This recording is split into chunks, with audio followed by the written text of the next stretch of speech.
कोणताही एक पक्ष या संदर्भात निर्णय जाहीर करू शकत नाही, कारण आघाडी आहे. राज्यसभेची जागा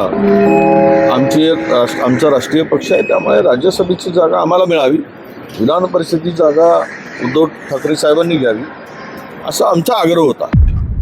चर्चा झालेल्या आहेत. असं आहे की उद्धव ठाकरे यांना काल भेटून जयंतराव आणि सुप्रियाताई सुळे यांनी सविस्तर चर्चा केली आहे. खरं आहे, मला माहीत नाही त्या संदर्भात त्यांचं काय मत आहे, सुप्रियाताई सुळे काय म्हणताय, जयंत पाटील. मी माझ्या पक्षाची भूमिका म्हणतोय. नेमकं काय सुरू आहे यापेक्षा अजून आज 3 पक्षाची बैठक होईल आणि तो रिपोर्ट आम्ही दिल्लीला देऊ. आज कोणत्याही परिस्थितीमध्ये राज्यसभेचा उमेदवार महाविकास आघाडीचा हा निश्चित होईल. अद्याप कुठल्याही नावावर अंतिम झालेलं नाही आणि आमची आग्रही मागणी होती की राज्यसभेची जागा आमचा राष्ट्रीय पक्ष आहे, त्यामुळे राज्यसभेची जागा आम्हाला मिळावी, विधान परिषदेची जागा उद्धव ठाकरे साहेबांनी घ्यावी असा आमचा आग्रह होता.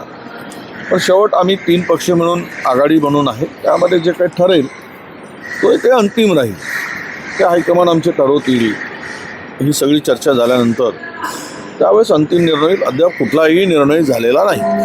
असे असं म्हणतात की राष्ट्रवादीचे लोक की शरद पवार यांचं नाव निश्चित झालेलं आहे. काल सुप्रिया सुळे उद्धव ठाकरे यांना भेटून आल्या. नाही, मला माहीत नाही त्या संदर्भात त्यांचं काय मत आहे, सुप्रियाताई सुळे काय म्हणताय, जयंत पाटील. मी माझ्या पक्षाची भूमिका म्हणतोय आणि माझ्या पक्षाची भूमिका ही स्पष्ट आहे की आम्हाला अद्याप दिल्लीवरून अशा कुठल्याही सूचना आलेल्या नाही. ही जागा महाविकास आघाडीची आहे. महाविकास आघाडी एकत्र असेल तेव्हा ही जागा निवडून येईल.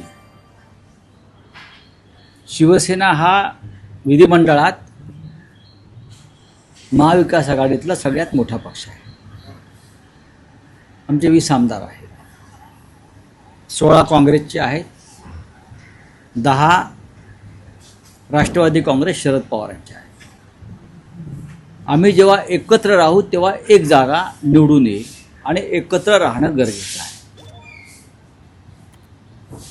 उद्या उमेदवारी अर्ज भरण्याचा 5 मार्च, मला वाटतं उद्या 5 मार्च महत्त्वाचा दिवस आहे. उद्यापर्यंत अर्ज भरावे लागतील. काल नक्कीच जयंतराव पाटील आणि सुप्रिया सुळे या शिवसेना पक्षप्रमुख उद्धव ठाकरे यांना भेटल्या. त्यांच्यात चर्चा झाली, प्रदीर्घ काळ चर्चा झाली आणि आज संध्याकाळपर्यंत निर्णय जाहीर होईल.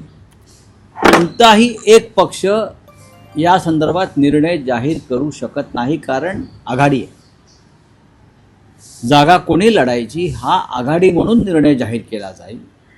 आम्ही काही सांगितले तर काँग्रेस पक्ष नाराज होईल. काँग्रेसने परस्पर जाहीर केलं तर आम्ही विचारू तुम्ही कसं काय जाहीर करता परस्पर काय. चर्चा संपलेल्या आहेत, चर्चा झालेल्या आहेत.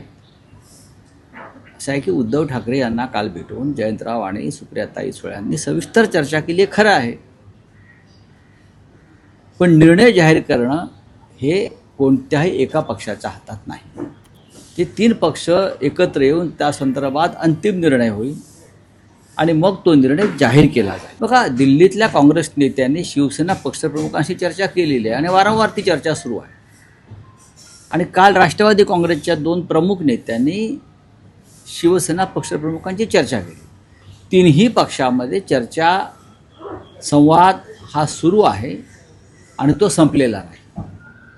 आणि तुम्हाला तसे वाटतं असं चिंतेचं कारण नाही. जे काय होईल ते एकमतानेच होणार आहे. 3 पक्ष 3 स्वतंत्र उमेदवार तो उभे करू शकत नाहीत. एकच उमेदवार उभा राहील आणि तो 3 पक्षांच्या एकमेकांच्या संमतीने उभा राहील. 7वी जागा जी आहे ती महाविकास आघाडी म्हणूनच आम्ही जिंकू आणि आम्हाला त्यात कोणती अडचण दिसत नाही.